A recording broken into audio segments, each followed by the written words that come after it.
Hello and welcome to a Midnight Woodsman production. This is a new mini-series, the top 100 James Bond villains. So yes, I'm going to be counting down from worst to best from 100 to 1. I'm going to spread it out into about 10 different episodes, maybe do 10 villains an episode, this being the introduction. So now I was hoping I'd be the first person on the internet to do this, but apparently Esquire have already done a top 104 Bond villains list. Although that was a written piece, this is a YouTube video, so maybe mine is the first top 100 on YouTube, I don't know.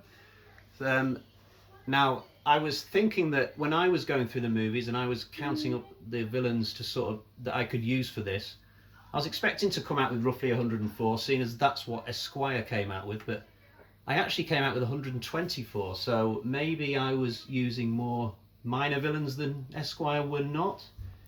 But it was quite a weird realisation that I would have to leave 24 James Bond villains off my top 100. It's really weird how deep this field has gone over the years with the amount of films we've had now. So I think what I'll do is at the end of this episode I will at least tell you the names of the 24 villains that didn't make it on. But for now, let's just quickly go through some of the self-imposed rules of this. So firstly, where applicable, I will be grouping certain villains into duos or trios who only take up one spot. So for example, Winton Kid very much come as a double act, so they'll only be getting one place on the list. Same with Bambi and Thumper from the same movie, potentially, if they get on. Three Blind Mice from Dr. No, you get the idea. So that's one rule. Another one is that these are only going to be from the Eon produced films, so only the official James Bond films. So not Never Say Never Again, not the Casino Royale spoof from 1967. Maybe if this was a few years ago and I was struggling to make up the numbers of a top 100, I would include those, but I don't need to. So only the official films. And thirdly, I noticed that Esquire, when they did their list, they grouped all the Blofelds into one kind of super Blofeld and put him about 7th, I think. I am going to allow each Blofeld to have his own place on the list, because I think they're mostly played by different characters. They're all very different interpretations, so just the way I've decided to do it. The one exception is the Blofeld behind the glass from Russia with Love, who is also in Thunderball playing virtually the same role in exactly the same way. In that instance, I've put them into one spot and just call it like Scream Blofeld or something, but aside from that, Blofelds get different places on the list. So I think that's all the rules that you need. Next time we'll get into the slideshow that I have prepared, but for now I will let you know, just out of curiosity, if you have curiosity about such things, what the 24 villains are, or who the 24 villains are who did not make the list. So we'll quickly go through those. This is in no particular order. These 24 just did not make the cut. The photographer, played by Margaret LaWars from Dr. No. She's the woman who sort of stalks Bond with a camera near the beginning of the film. She did not make it on. Mr. Jones, the chauffeur driver who Bond has a little fight with and then he kills himself with a cyanide pill. He didn't make it on.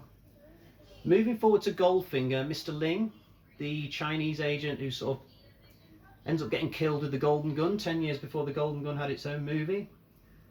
Quist, remember him from Thunderball, who gets fed to the sharks by Largo? He did not make it on. A bit of a pathetic villain, really, wasn't he? And I forget the name of this guy, the guy who had Bond's initials at the beginning of Thunderball, and he has a fight with Bond in drag. Potentially a good villain, we just didn't see enough of him, but he was a good fighter. I'll give him that. Mr. Asato from You Only Live Twice will sadly not be gracing my list. Just a bit weak and thievish, wasn't he? And we've got a whole slew of villains from Diamonds Are Forever who did not make the cut. Bert Saxby, who was just basically a casino manager who looked completely pathetic once he took a gun out onto the mountainside and tried to be villainous. No. Shady Tree, I'm afraid not. This is a bit of a surprise maybe, Bambi and Thumper not making the top 100. I think this is mainly because they're not in the movie much, but also the way that Bond kind of apprehends them at the end of the fight is just a little bit weak, so they've not made it. Bit of a surprise. Peter Franks, Really good elevator fight with Bond, but he just doesn't quite do enough to make the list. Now, I'm particularly proud of leaving this person off the list. Rosie from Live and Let Die. She's just one of the most annoying villains ever. She was not getting on this list, like, ever, and I'm proud to say she hasn't. Now, this is probably the biggest surprise of all the people who didn't make the list, and that is Nick Nack from The Man with the Golden Gun. Very famous James Bond villain, but for me, he's just too much of a... He's more of a nuisance than an actual enemy for Bond, and so I've decided to leave him off.